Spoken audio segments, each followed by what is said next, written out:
Hello friends, welcome back to my YouTube channel Farming Knowledge আৰু আজিৰ এই ভিডিঅ'ত পুনৰ মই আপোনালোকক দেখাবলৈ আহিছো মাশৰুম যেটো মাশৰুম মই অন্য এটা পদ্ধতিত বনাইছিলো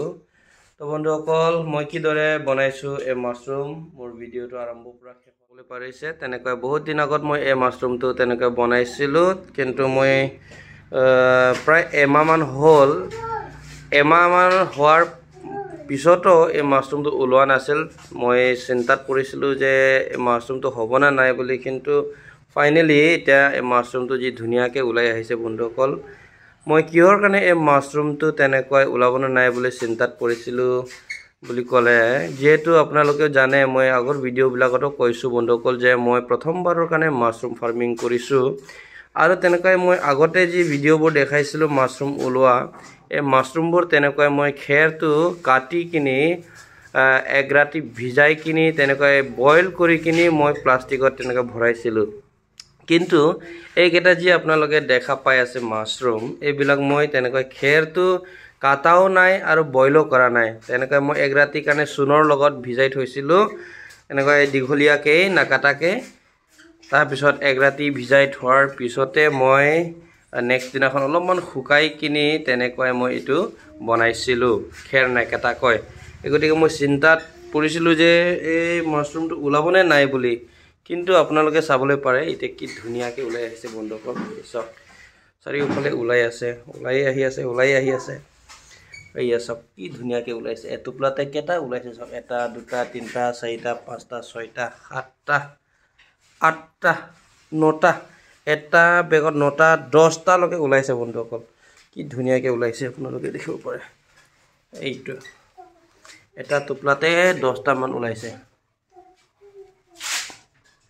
সব বন্ধুসকল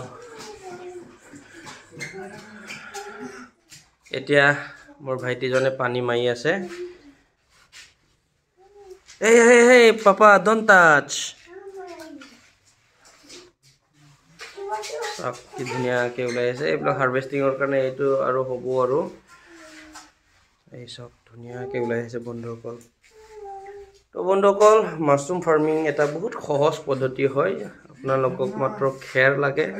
আৰু চূণ লাগে আৰু খেৰটো ভিজাবলৈ কাৰণে এটা কুৱাৰ ৰিং আপোনালোকে বনালেও হয় বা যিকোনো এটা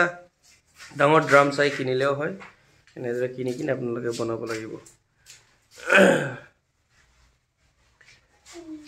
তো বন্ধুসকল আজিৰ ভিডিঅ' চাই কেনেকুৱা লাগিল কমেন্টত জনাব যদি ভাল লাগিছে মোৰ চেনেলটো সাবস্ক্ৰাইব কৰি দিব আৰু বেল আইকনটো ক্লিক কৰিবলৈ নাপাহৰিব এনেদৰে নতুন মাশৰুমত কিদৰে পানী স্প্ৰে মাৰিব লাগে আপোনালোকে চাওক মাশৰুমটো ওলোৱাৰ পিছতে যত ওলাবলৈ আৰম্ভ কৰিছে সেই ঠাইতে আপোনালোকে পানীটো স্প্ৰে কৰিব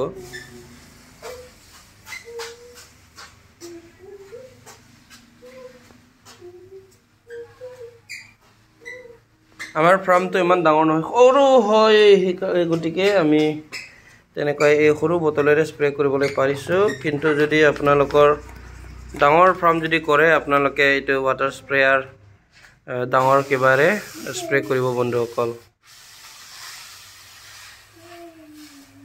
এনেদৰে পানী স্প্ৰে কৰিবলৈ বহুত প্ৰয়োজন যদি পানী স্প্ৰে নকৰে এই গোটেই শুকাই যাব যিমান পাৰে আপোনালোকে ইয়াত পানী দিব লাগে বন্ধুসকল দুবাৰ তিনিবাৰকে দিনত যদি পাৰে দিব দিয়ে থাকিব ৰাতিপুৱা এবাৰ দুপৰীয়াত বহুত গৰম হয় এগতিকে দুপৰীয়াতে অলপ ঠাণ্ডা কৰিবৰ কাৰণে দুপৰীয়াত এবাৰ মান দিব পাৰিলে দুপৰীয়া দুবাৰে দি দিব ওয়েদাৰ চাই কাৰণ মাশৰুম oyster মাশৰুম ফাৰ্মিংৰ কাৰণে 20 পৰা 28 ডিগ্ৰী সেলসিয়াস লকে টেম্পাৰেচাৰ লাগিব তোমালোকে ওলোৱা নাই কিন্তু এটো বেছি দেৰি নাই ওলাবলৈ বগা হৈ আছে oysterবোৰ এটো লাইনত বৰ্তমানলৈকে এটাও ওলোৱা নাই এটো ওলালে আৰু এটো বৰ্তমান ওলোৱা নাই কিন্তু ওলাব আৰু এটো তলৰটো ওলাইছে এটো লাইনত তিনিটা গোটেই কেটা ওলালে আৰু এটো লাইনতে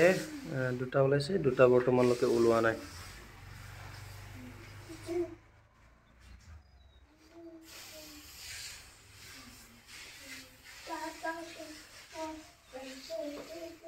তো বন্ধুসকল আজিৰ ভিডিঅ' মই ইমানতে সমাপ্ত কৰিছোঁ মোৰ ভিডিঅ' চোৱাৰ বাবে বহুত বহুত ধন্যবাদ থাকিল thank you so much for watching this video bye bye see you in the next video